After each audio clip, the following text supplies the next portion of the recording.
Prove this season. And he will take it in. Touchdown! Touchdown Detroit! That's what I'm talking about. It is caught. Touchdown Detroit Lions. Amon-Ra St. Brown. Oh, baby, what a play that time. Aiden Hutchinson. Ryder. What's up, DBC? How we feeling? Are we okay? All right. It's day and a half after the game, and the truth of the matter is that this one will sting for a while, because we had every chance to control the game and to take advantage of the opportunities that we had, and we'll get into the specifics of what went wrong. But to start it off, there were 5 or 6 things that we always talk about. There are 5 or 6 plays that end up determining a game. They weren't all penalties, were they? No, they surprisingly they weren't. I know Dan's going to dig into the penalties aspect of it in detail, but the bottom line is that the Lions had amazing start to the game, absolutely fantastic, a long drive that culminated in a penalty call. It's funny you say that, but after you break it down and you look at the specifics, the Lions clearly didn't understand the rules. And so in this particular situation, the Lions had an opportunity to drive the ball 80 yards, punch it in. They did that, but because of a technicality in which they didn't understand the rules, the call was nullified, the touchdown was nullified, and they had to end up kicking a field goal. Now the technical parts to this are that a few years ago, you guys may remember, Peyton Manning had a similar play where they just called it illegal motion. Right. But the situation here, and I think what frustrated so many Lions fans, was how long it took to make the call. And so, just to start off, it was a fantastic drive. The Lions were physical. They did everything we talked about them needing to do on the pregame show. Controlling the line of scrimmage and short passes, completions, hit a couple mid passes. The drive couldn't have been designed any better. And then later in the game, the drop by Amon-Ra St. Brown, and I can never remember Amon-Ra ever dropping a pass before. If he has, I don't remember it. It doesn't mean that he did. He hasn't, of course, but he is steady, reliable, jugs machine catches every day after practice. And that ball hit him in the hands, right in the breadbasket, so to speak. Jared Goff made a great throw, right where it had to be, with the defender coming over the top, low into the outside. And so, in the end, let's go back to what you had there, Chris, because I think that's an important for our audio listeners. Brent had mentioned this play, which is Goff. It was fourth and goal from the 1, and Goff came up to the line of scrimmage as if he was going to take the snap, went in motion, didn't stop, and at that point. And obviously the snap was to Monty, the pass out to Goff. He scored. Of course, we all lost our minds and thought, what an amazing play. Referees huddled up for a minute and a half and threw a flag, and certainly looked like, okay, the fix was in. But the rule is, and it is the rule, that a quarterback in that situation, when you even come within like a yard of the center, you have to, when you do go in motion, stop. And that is the rule, and they got the rule right, but it certainly looked like we got jobbed in there. But there's a picture here on our screen of a Chiefs player. I don't know who that is. Is that Chris Jones maybe? With his hand clearly over the ball. So at a minimum, I think that was offsetting penalties, and we should have not got another shot at the 1 yard line. And we all know what would have happened at that point. We would have gotten another play to score, hopefully a touchdown at that point, because we're certainly not kicking a field goal in that situation. So Wanda, I don't know if that cheers you up. I'm not cheered up yet either. So Wanda, don't let your heart be broken by one game. Listen, there's a lot of parity this year. There's a lot of teams that are losing some games, and so yeah, the Atlanta Falcons look pretty good in the NFC all of a sudden, and so that might be worrisome when it comes to playoff time. I'm not ready to put them at the top of the power rankings like I see some people doing. But the Buccaneers are certainly looking good, and we're about to play them. But, Wanda, don't let your heart be broken. This is still a good football team. We had a lot of bad things happen to us. I would say that some players, like you mentioned, Saint, didn't play his best game. And Wanda asks, and we'll bring Dan into this as well, because I feel like he's got thoughts here. Wanda's question is, what do you think the Lions will do in the secondary with their injuries? And I'm glad you brought that up. That certainly was on the table for the show tonight. And Dan, I know you went through the injuries earlier, and I know there was some movement from practice squad and calling some players up. Kind of feel like there's going to be some changes, obviously, with Branch out, and how that's going to affect the rest of the players. You think we're going to see Rocky Sin move into the safety position? That's my guess. With the signing of Fuller to the practice squad as the new veteran addition, they brought Whiteside up last week on Saturday. They brought Hallett up Saturday. Hallett's a safety. Whiteside's a corner. But if you look at our list, I kind of put it together earlier. Healthy available DBs right now from a cornerback perspective, you have a Meek and you have Nick Whiteside. That is it. Rocky Ya-Sin is a corner safety hybrid. I didn't really lump him as a corner because there's only two safeties that are healthy right now. Thomas Harper, I have full confidence in him. I saw some plays he was making for the Raiders, including against Baker Mayfield last year. I have full confidence in him playing safety for us. And then the other one that is still good, as I mentioned, was Eric Hallett. So you essentially have 5 DBs that are healthy. Our practice squad, we can elevate 2 guys. We've got Trey Flowers, Arthur Mollett, who frankly looked old and slow against Kelsey, and Kendall Fuller, who just signed. So it's possible one or both of those gentlemen will be brought up. And then from the guys that are on the other side of the coin, the injured and suspended list, Branch is still a bit of a wild card. I don't think we got the final verdict on his appeal yet, but I assume he's out. Well, and so Kirby, this was I'm sorry. If we could put a pin on that for the Branch, because I know that was kind of a question earlier that came in the list, and I don't know the rules on this. Maybe you guys do, or we can have Mike, research that as well. When a player appeals and we don't know what's going on, if they haven't heard back, I'm assuming they try to turn that around. It's expedited, Chris. They'll have it done in the next day. In fact, I was expecting it. If he appealed today, it's done by Zoom now. They no longer have to go to New York and do it in person. Okay. It'll go in front of one of the other 3 individuals. John Runyon was the one that handed down the penalty. The other 3 are all former players as well. I think there's a couple of defensive guys, and then there's a wide receiver. Was it Jordy Nelson maybe from the Packers is one of the 3 that's left? Yeah, I was surprised to see that name on there. Yeah. Yeah, and whether or not former players are the best at doing it, handing down these things.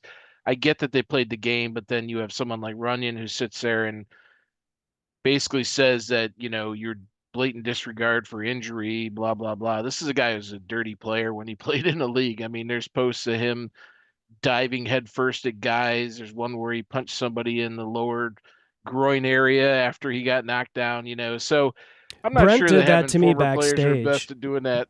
Brent did that to me backstage. So I mean, that's fine for a podcast, but not in a football game, unfortunately. We could probably delve into that later, but we'll see where it goes. But I expect we'll know for sure tomorrow.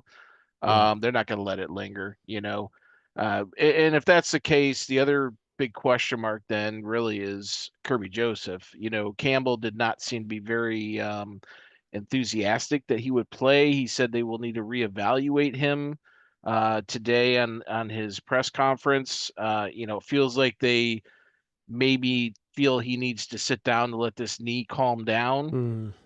You know, you don't want to lose a game to a conference rival because that puts you behind the 8 ball. I think That's someone, right. I think it was Brent, mentioned that if we lose to them, then we're 3 games behind them because of the tiebreaker.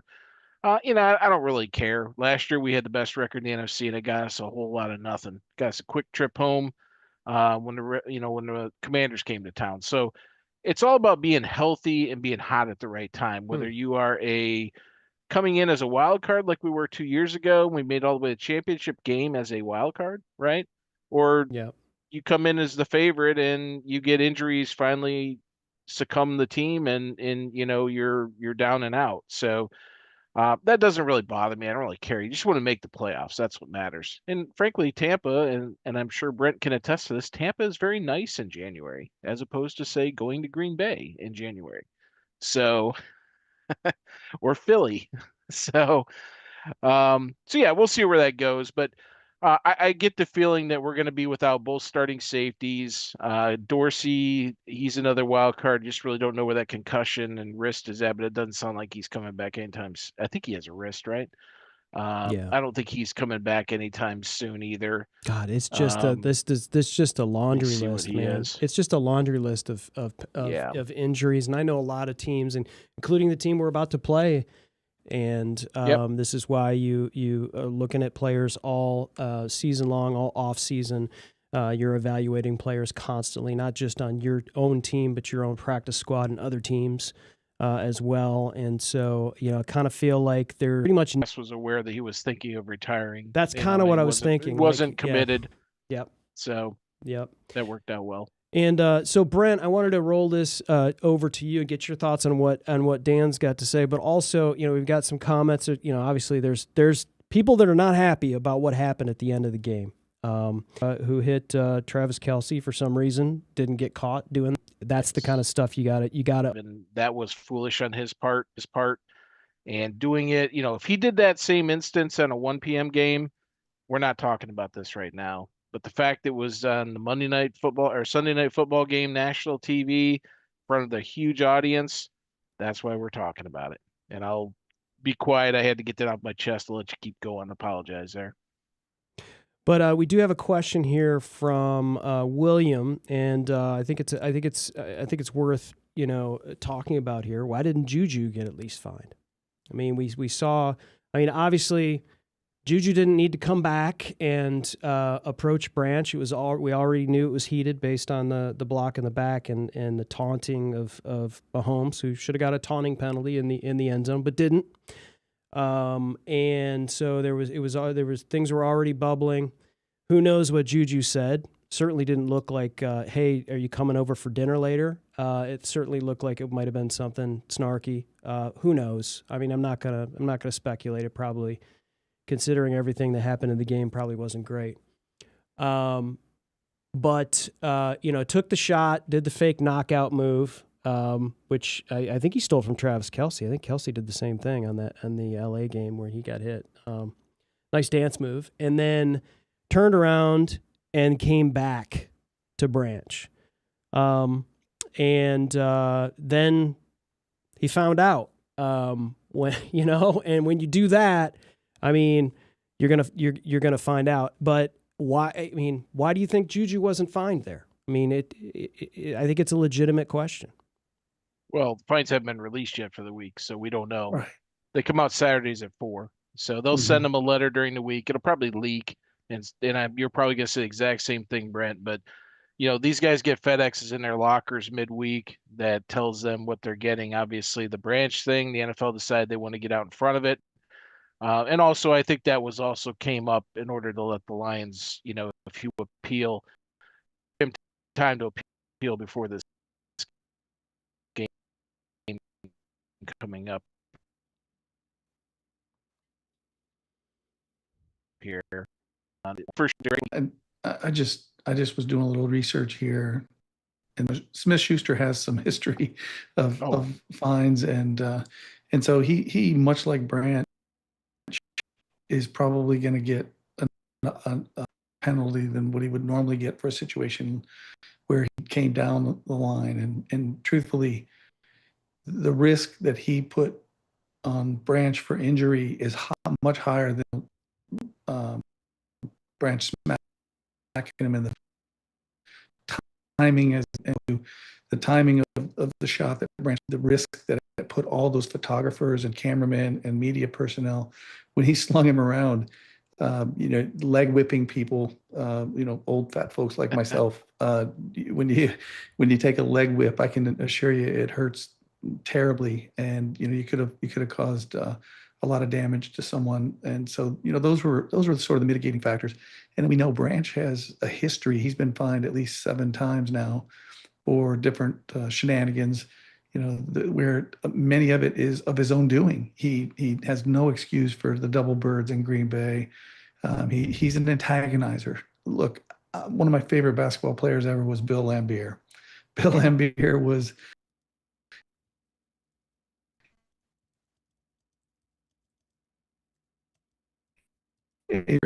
he has embraced that role for the Lions. Tough guy. And the way he slung Smith-Schuster around, it was indicative of how physical he is, because Smith-Schuster is a big boy, and he slung him around like a rag doll, and while being engaged by another player. And so, Branch is a rough, tumble guy. He takes pride in being the protector of the pack, and he is not going to take nobody. So, the folks that talk about how that Brian Branch is, not being a tough guy, he is a tough guy. Second, and I think most important to all of us, is the loss of Brian Branch. And back to Wanda's question about, what are the effects on the secondary and what Dan was commenting on. We've got, if Kirby doesn't play, we have, in effect, all backups and third string and fourth string players playing this week. And so, what are the effects of that going to be on the Lions? I know we're going to dig into that in a little bit, but it's going to be game. It's going to be interesting, because the Bucs, as you alluded to, are down. Their top 3 receivers, and so it's going to be something to see where the running game is going to play such an important part. But let's go back to some of the topics that we've already covered, because there's a few things that I think we want to probably talk about. One of the things, we very quickly moved on from the penalty discussion, and one of the things that makes me proud to be a Dan Campbell fan, makes me proud that he's the coach of the Detroit Lions, is Dan Campbell makes no excuses. That man he is as rough and tumble as they come. I got a feeling that if just about anybody I've ever met goes into an alley and takes on Dan Campbell, they're probably going to get a few chunks taken out of them. But he said on the press conference today, he said, "I take full responsibility for the technical situation that happened. That's my fault." And what that tells me, knowing what we know about Dan Campbell, is that they did not plan for that pause. The one thing that would have made that play work was, as Dan said, he approached the center. That is where he was required when he left from behind the center. He didn't even necessarily have to go under the center or touch the center like he did. He just had to step to the side, pause for a second, and then go in motion out to the side. That would have made that play legal. It was that failure to pause for 1 second and then go out in motion, and that play was really well designed. Now, the penalty part of it, Dan also said today, I don't talk about penalties. There's a process for that in the NFL, and the quickest way to get a fine, other than slinging somebody around by their face mask, Talking about it, is to talk about the officials, right? And so number one, he's not the kind of guy to make excuses or to say that the reason the Lions didn't win this game was because of the penalties. But he made it clear that I'm not going to talk about the penalty situation, but make no mistake about it, the process that the Detroit Lions probably went through post game was to file an issue paper with the NFL, which is standard protocol, to say here are the calls that we want you to review, and help us to understand why things were called or were not called. And so, unfortunately, it doesn't help you today.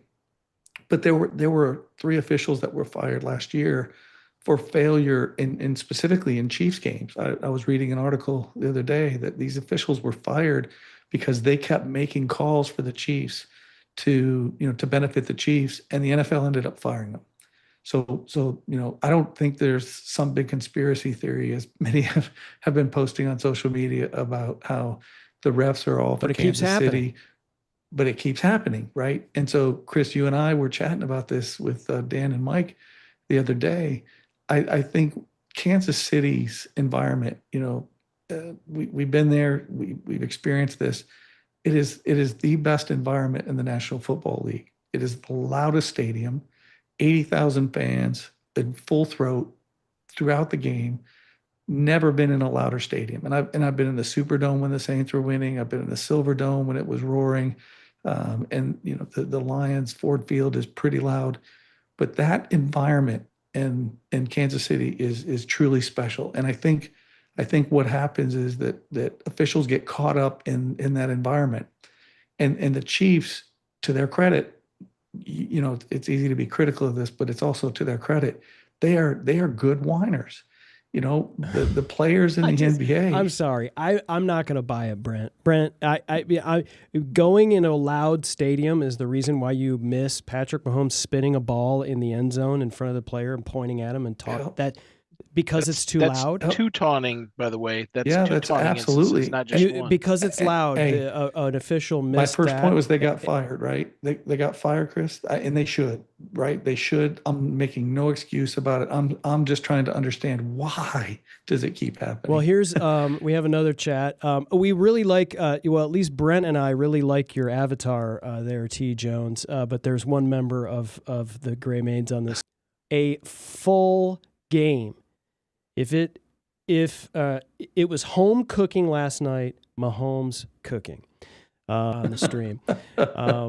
Listen, I know it's frustrating, but I mean, was it 700 and something games? And it was the last time not a single team had a 2023 an accepted penalty. And guys, some of these were softball calls, right? Really bad, egregious holding.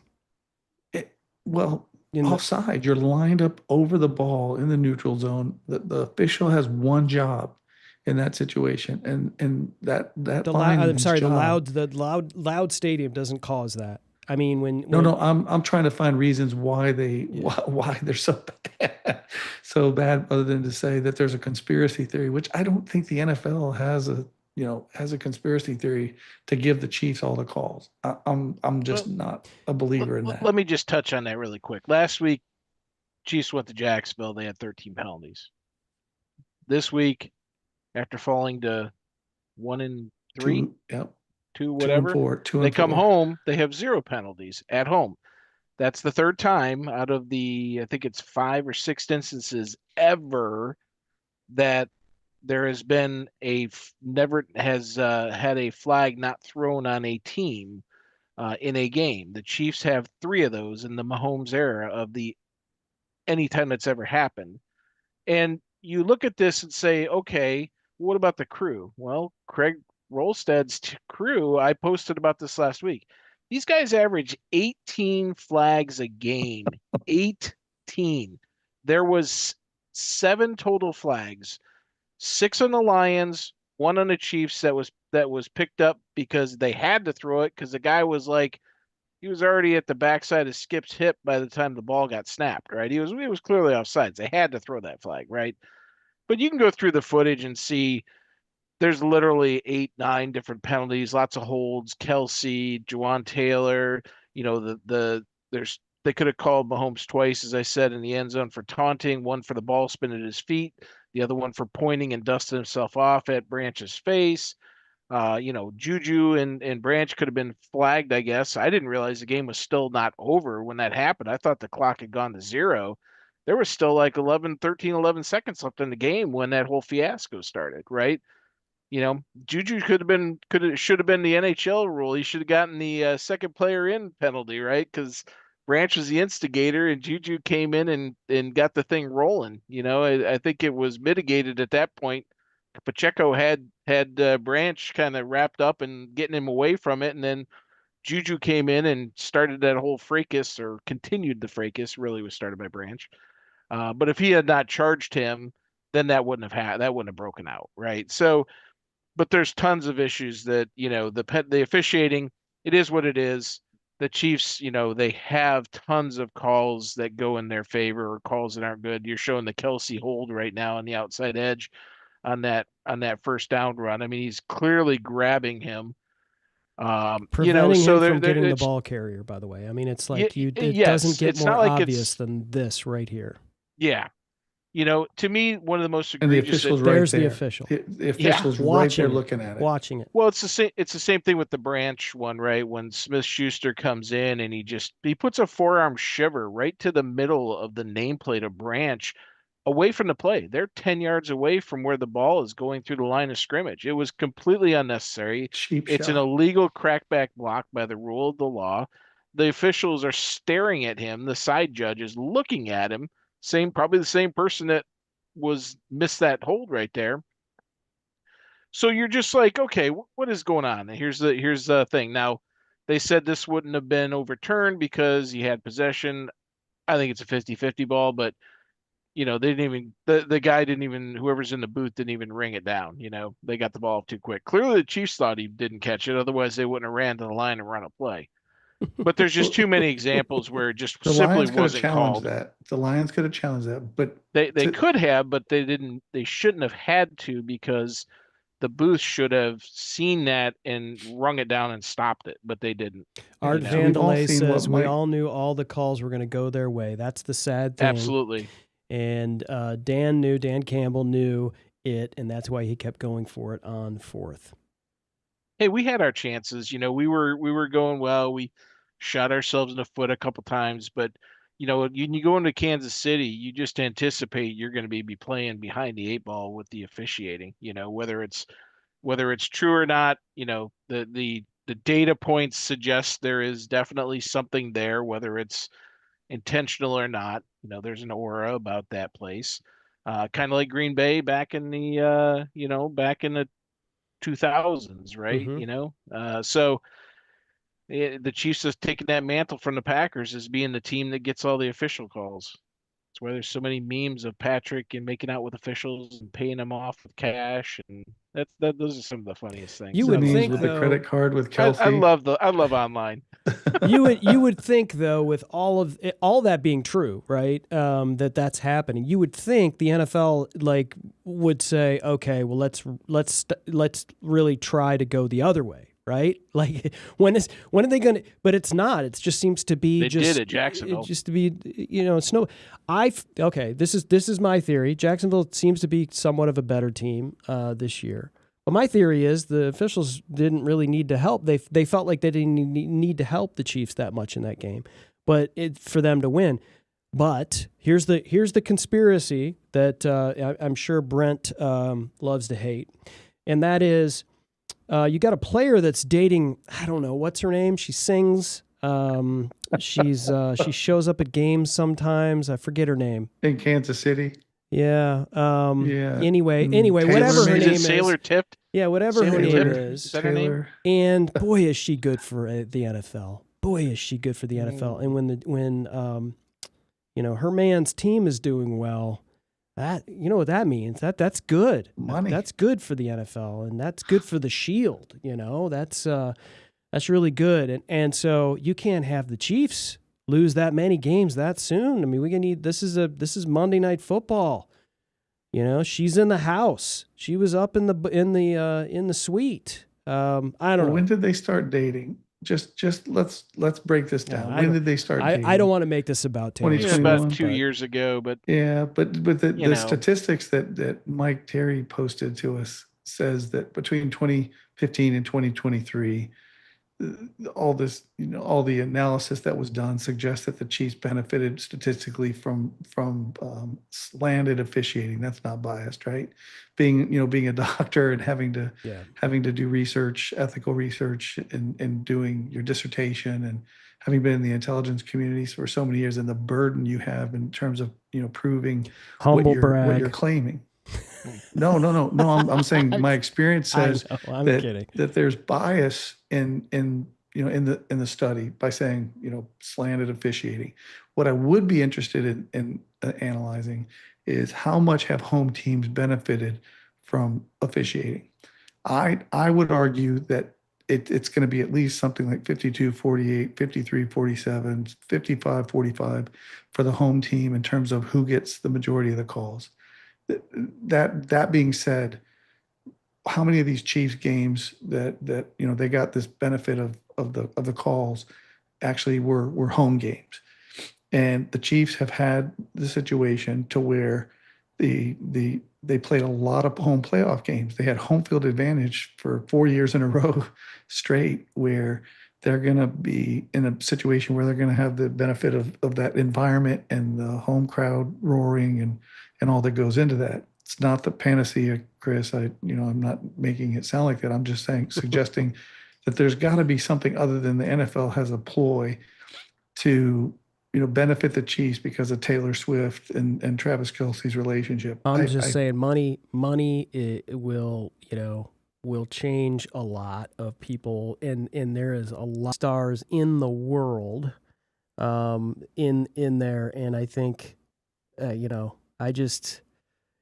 think it's and here and I think we recognize this person. Crystal, thanks for joining us. This is a family affair. Clearly, we have Talk about stacking it with a home deck. Yes, Jeez. yes. Everybody likes the Lions that I know. But Dan, you have some thoughts on what we're talking about? Well, I had an interesting, I guess I'd say, angle or thought. There's one way to put this whole nonsense to bed. The NFL had for years sat out there and done everything in their power to distance themselves from the gambling industry. And then all of a sudden, the last several years, they've decided, hey, it's much more profitable to hop in bed with them. Well, all this is going to take is somebody losing a ton of money on one of these Chiefs games, and they sue the NFL and whichever one of these places, DraftKings, ESPN, whoever that they're betting through.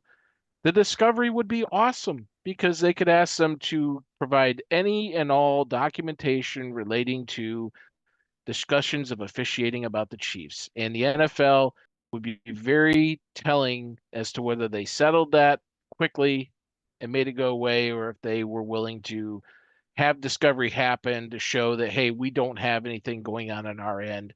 There is no bias. It's just occurring naturally. Nobody wants to leave Kansas City in the middle of the night after the game and run through that crowd. I mean, we've all seen, we know it's not necessarily the best area around the stadium, which I have no idea. It's probably fine. But it is. The officials, they just want to get out the field, and to answer your question, Brent, there is a wonderful website I use to pull all the stats. It is called NFLpenalties.com. And it is the average in 2025. The average penalties are 7 per game. Well, let me just break this down here for you. For 2025, the average penalty for home, all referee crews, is 7.03 penalties per game for the home team, 7.17 penalties per game for the away team. So you're off slightly. It's about 52 to 48%, right? 52% against the away.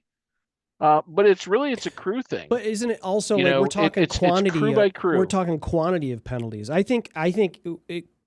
Well, no. This is an average per game, so quantity doesn't matter here, Chris. This is average per game, but standpoint. Yardage. Like what may not be counted here is how important the call was. Or, these are penalties, but what about all the non-penalties? I just understood. Right, yeah. Right. But I guess where I'm going with this is it's not necessarily this thing is determined by the crews, right? Mm-hmm. So you have a crew like Ron Torbert. Ron Torbert's crew calls 11 penalties against the home team and only 6.6 against the away team so far this year. He is offset by Mr. Carl Sheffers, who, by the way, we've had him. They're 6.6 against the home, but they call 10 against the away team. So the balance of every crew, there's about 18 crews roughly. Not all of them work all the games. They kind of work them around. Some of them have worked 6, some have worked 5, some have worked 4. You know, with the international games, they give them a day off when they come back, right, or a week off. But the average is frankly 7, 4, and 7 against. And there have been 1,328 penalties called across 93 games this year. So 10,532 yards. Like I said, this site is wonderful. You want to break down it. They have it broken down by team, by penalty, by player, by week, by position, by ref, by game. You want it. They've got it all the way back to 2009. So if this is where you want to do research at, highly recommend it. But it really depends on the alignment of the crew and the team. You know, if you look at our buddies KC, I pulled them up when we guys were talking about it, and KC has had they had 10 in week 1 against the Chargers. They had then 6, 8, 5, 13 against Jacksonville last week, and then 0 against us. So, you know, it's not surprising these guys were 2 and 3 because they have been getting called for a lot of penalties. I brought this up in the pregame. Juwan Taylor was the most penalized player in the NFL going into this weekend's games. That guy didn't get called for a single penalty, even though he committed at least 3. I saw him false start once. I saw him hold Hutch like crazy once, and there's another one that looked like it was a hold on him. So, you know, it's wrong place, wrong time, right place, right time. I don't know. But, you know, it's very hit or miss with this whole penalty issue in the league about, you know, it just kind of ebbs and flows week to week. And I've been talking, so I'll let one of you guys jump in. No, I mean, I think that's interesting, and I think in the interest of time, what I do want to do is to roll into preview of next week. I think it was good to vent there, and we thanks to William and T. Jones and Art and Crystal and everybody who's chiming in. It is frustrating. You know, we're not used to having this many losses this early in the season, right? And so it gets a little 2. You know, yeah, we only had a couple. We only had a couple last year. You know, we only had one all year last year, didn't we? Well, I'm counting the playoff. 2 all year. We lost to Buffalo in December. Yeah, and the playoff game is 3. So, but it's you know, so it's frustrating. But you know, it's a long. I didn't think we were going to go undefeated this year. I certainly, you know, and you know, we're running into a lot of injuries. But you know, to Brent's earlier point, you know, it's next man up. There's no excuses. And we're gonna play Monday night against the Tampa Bay Buccaneers, and the Tampa Bay Buccaneers are pretty hot right now. They have experienced a number of injuries, so have we, and so we touched a little bit on the preview. I don't know if I think Bucky Irvin might be coming back for this. Is he officially out? Nope, officially out. He's been him and Godwin have both been declared out. Okay. Evans Ibuka is getting an MRI tomorrow.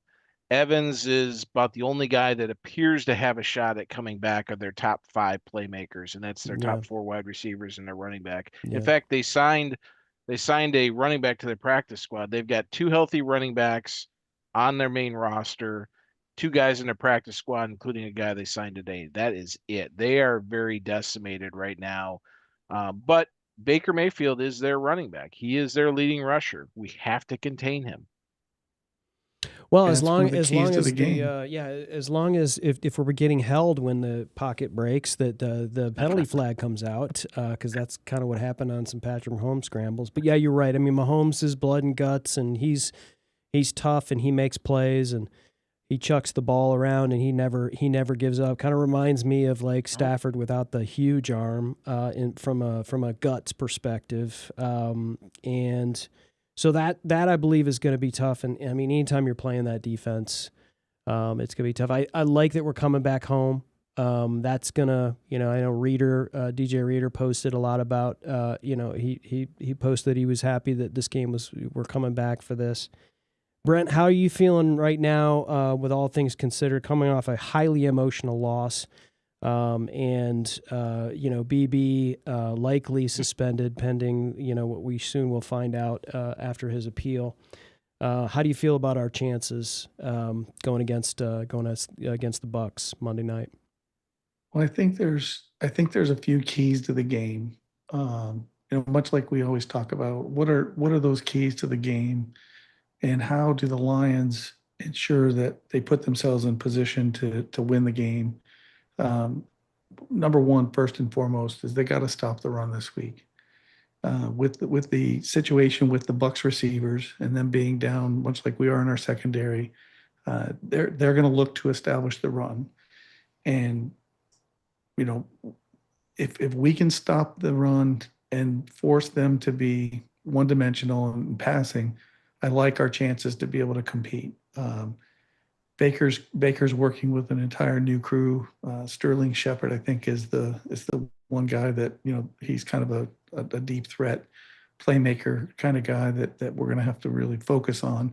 But the key is get pressure, stop the run, and part two is pressure on Mayfield. Mayfield is very slick. He had a couple plays last Sunday that were quite amazing. Two guys laying on him as he's bending over, and he flips them off and steps up and throws a long touchdown pass. That was one of the keys this week. We've got to get Mahomes to the ground. We've got to hold Mahomes and keep Mahomes in the pocket and keep him from scrambling. So the top two things that have to happen, I think, are those two things. But the number three, and we said this was one of the keys last Sunday night, was for the offense to be efficient and to get the ball down the field and score points. This has the potential to be much like the Chiefs game, in that there's going to be quite a few points scored by the Bucs and the Lions. And so who is the team that can outscore the other team? The Bucs have a pretty good defense. The Bucs, but the Lions over the past couple of years, because we played Tampa Bay the last couple of years, we had relatively low scoring games, 20 something points by Lions standards. That's pretty low, other than Sunday night. And so this game, if you can get first to 30, first to 35, I think you can win the game. So the Lions have to be efficient offensively. Going back to the Chiefs game, we were really, really good in the first drive. We were, we executed very well for the better part of the first half. Minus the drop by Amon-Ra St. Brown, that was a pivotal piece to the game. We have to be that efficient. Second half, the offense seemed to get into a funk a little bit, and we weren't able to run the ball as effectively as we were in the first half. So, establishing that running game, being physical, controlling the clock, and putting up points, those to me are the things that have to happen. Now, those are things that we expect from the Lions week in and week out. Running the football with efficiency. I'm still not a big fan of Jock Gibbs going in there. I was, just cringing as he was running into the defense and those big physical linebackers running downhill and smashing him.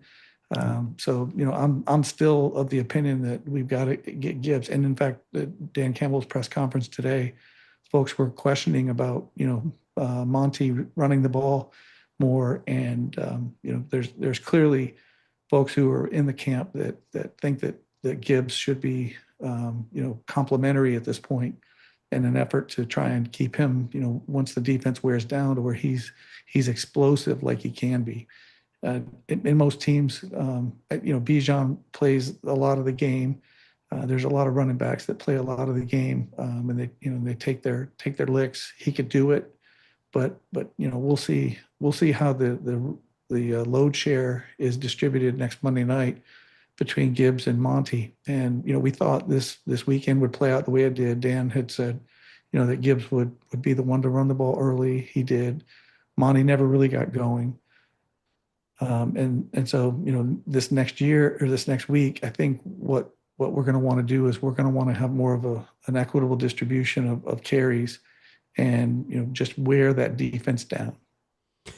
Yeah, I remember the last time Tampa Bay came to Detroit. What happened? 24-17. Yep.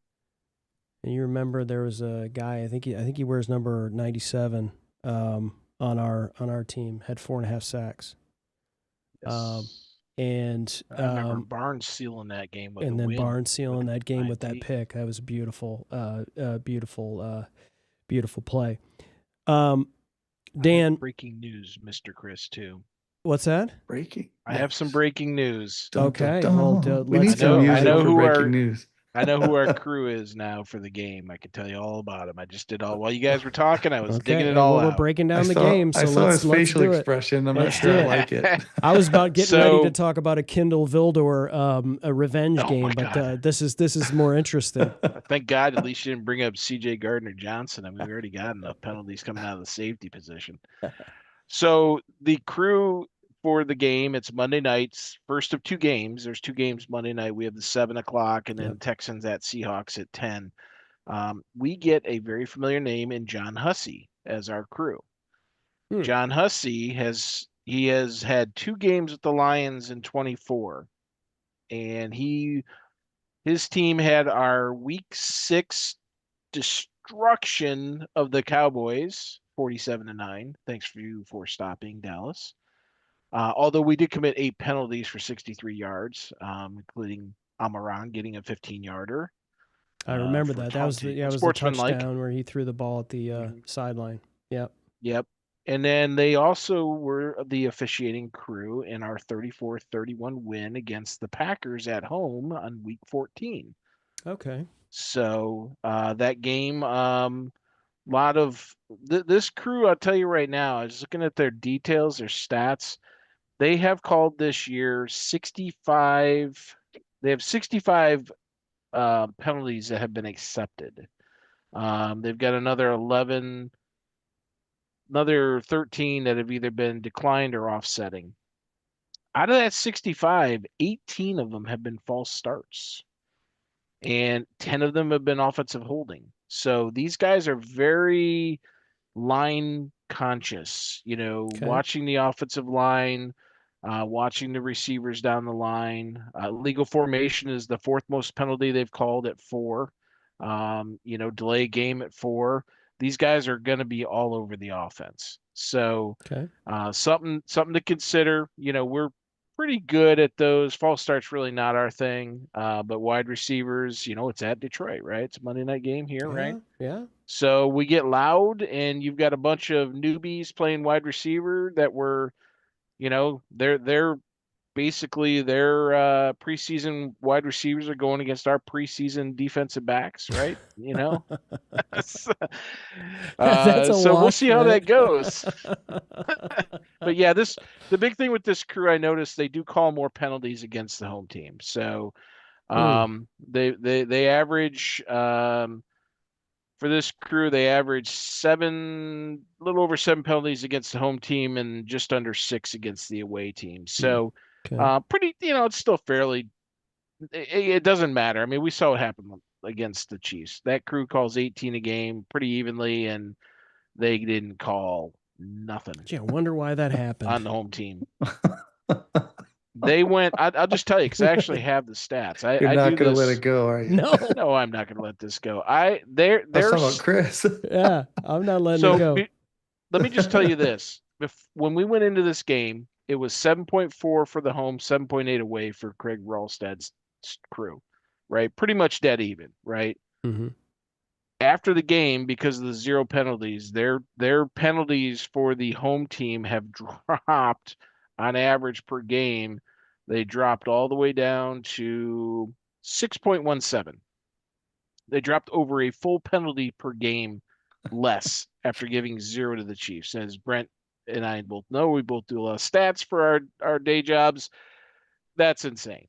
Not unexpected when you add 0 into a number and then divide by one more game, you're going to see a drop. But they basically changed the whole narrative of their officiating crew profile. So interesting stuff for me because I'm a nerd like that. I like that stat nerd stuff. And one interesting point there, that's the 3rd lowest in the NFL behind Clete Blakeman and Brad Allen for penalties against the home team, 5 and 5.4. which are Are very you low. playing on the site I sent you the link to, Brent? Yes, Isn't that I site am. fantastic? It Those You guys, guys, we're on a podcast. I want to give a shout out to Stop them playing. again. Stop It playing is. on the internet. We're on a podcast. The people want to hear your Dude, thoughts. it is so sexy. Got nice blue and yellow. It's good stuff. Good stuff. Yeah, well, I love statistics because it gives you an idea of what's going on. It's And, unbiased, right? Right? yeah, well, That's what it is. It's just data, man. It there's doesn't care. It has no bearing. It's just the data. Now you can make it say what you want it to say. We know that too, but looking at raw data is so fun. yeah. The picture it paints. So you hit on something, Chris, that I'd like to go back to, and that is, we talked very briefly there about Hutch and the impact that he had on the game. I think those 4 sacks was actually 2 years ago when we won, right? Was that what you were showing was 2 years ago? Because we lost to them last year, 24-17, I believe was the final at home in game 2. But Hutch, to my recollection, that game was 2 years ago, if I remember correctly, or was it last year? Remind me. I don't. The way I'm looking at it from last year, right? So Last year, okay. that game Okay, so- wasn't week 1 of last year. We lost 20-16 in that game Brent is talking about in week 2 last year. 2016, yeah. Right. He had 4.5 sacks in that game. 4.5 sacks, and we lost. That's right. Yeah. So, pressure on the quarterback is not the end all be all. I'll tell you why we lost, and it won't matter because Terry Arnold's not playing. Well, when you only score 16 points and you've got, the running backs and the receivers and the tight end that we have, and not last year, the offensive line that we have, and you only score 16 points, the Bucs are a formidable foe. I was at the Bucs Jets game a couple of weeks ago, when the Lions had the bye. And I think I told you guys this story. The refs threw a penalty flag almost every play. It was terrible. The Bucs would get a first down, penalty. The Bucs would get a first down, penalty. The Bucs, they literally probably had 90 yards of offense in the first drive and ended up punting from midfield because of all the penalties. And so what we can expect from them this week is they're going to be aggressive. They're going to take their shots. And their defense is no joke. As I said, the reason that they ended up being competitive in that game against the Jets, they were beating the Jets quite handily, and the Jets came back was turnovers. You guys probably saw the blocked punts and field goals that were all over the NFL that particular week. But turnovers and special teams could play a very big part in this game. We haven't talked about the special teams a whole lot this year. But this week, when you've got 2 teams that are pretty evenly matched and both can score points, both have got okay defenses, the Lions being down in the secondary and the Bucs receivers situation is probably one of the biggest keys to this game. How many times does a receiver run the wrong route? How many times are they offsides, as Dan was saying? They got that counter at Ford Field every time there's a penalty or every time there's an impact to the offense because of the crowd noise, and so the Bucs defense is gonna be formidable for us this week. But we've got to get back to basics: play action pass, run the football, play action pass, and take some shots down the field against that Bucs secondary. Yeah, Mike Terry pulling up the stats. Bucs are 27th in pass defense and 4th in rush defense. So that feels like that's where we lean, and they give up an average of 319 yards a game. I got to believe on our side of the on the defensive side of the ball, hopefully it kind of sounded today like Campbell was leaning towards Alim playing, and so having Alim McNeil back is going to be huge for us. If nothing else, it allows some of these other guys to get a blow. I don't have a lot of problems, honestly, with our line play this year, and AQM has really been a nice has played nice from the other edge, opposite of Hutch. But if nothing else, having Alim in there to give Reeder and the other interior linemen a blow. I mean, when you look out there and you see some of these other guys from a depth perspective, and you're like, yeah, he wasn't on the team last year. What's his name? Where did he come from? Jacksonville? Yeah, and you're just kind of doing that, but now you've got you've got 54 out there wreaking havoc, not just from a run stop perspective, but just crashing up through the middle and putting pressure on Baker Mayfield's grill. I think is going to be a factor. Hopefully. Dan, you were saying? There go, Dan. Yeah, we're gonna have to outscore them, right? I mean, it's the same thing we need to do against the Chiefs, right? They actually give up about 2 more points per game on average than the Lions do. And the Lions is kind of skewed due to the Green Bay and now the KC game, giving up 30 plus, right? But they're basically they're top 10 in a few stats. They're bottom third in most defensive stats.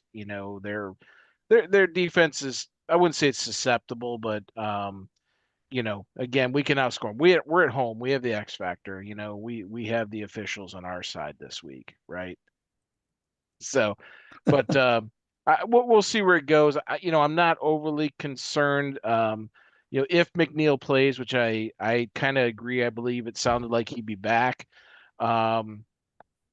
He plays, the biggest thing's going to be, we seem to be playing this defense, until later in the game. We play this like shell defense with the D-line. They're like all about contain, right? It's a measured rush. I've seen stats that say, well, we have like a top 3 in pressures in the league. We are like bottom 5 in like time to create the pressure, maybe even bottom 2. It's taken us longer than any other team to generate the pressure, which means our DBs and our linebackers have been holding up in coverage. And we've been coming in just not with reckless abandon, but more measured and more controlled than in years past, right? This isn't John Tierlich's defensive line out there, with the wide 9 that our buddy up in Cleveland ran, where these guys just went, pin their ears back and go every play.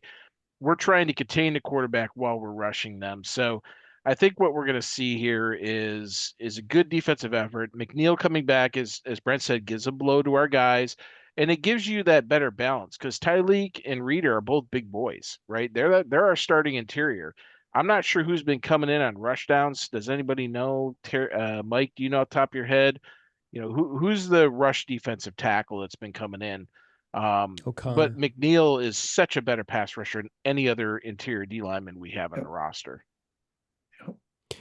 Well, guys, it's we're at the top of the hour. We got to wrap this thing up. I appreciate everyone who has joined tonight. Let's turn this thing loose, and let's hope that the Vikings lose, and let's hope that the Bears don't win again. How did they do that? I don't know. But we'll. This is being a Lions fan, but we'll wrap this thing up. We appreciate everybody that has stuck around once again here at we're Lions Gray Mains. Follow us on all the places at Lions Gray Mains, and of course thegraymains.com. And as always, go Lions. Bust it outside left. Jameer down to the 10. Jameer to the 5. Jameer to the end zone. Touchdown, Detroit Lions. And off Barry, skirts to the left side, breaks the tackle, and he will